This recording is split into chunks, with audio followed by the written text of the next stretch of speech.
You ask Tiger to solve. This deals with linear equations with one unknown. The final result is x equals 18. Let's solve it step by step. Swap sides. Group all constants on the right side of the equation.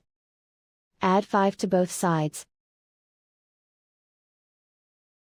Simplify the arithmetic.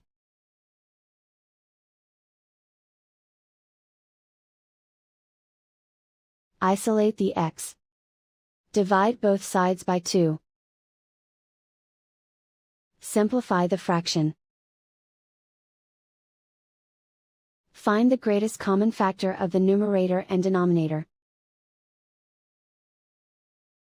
Factor out and cancel the greatest common factor. And so the final result is x equals 18.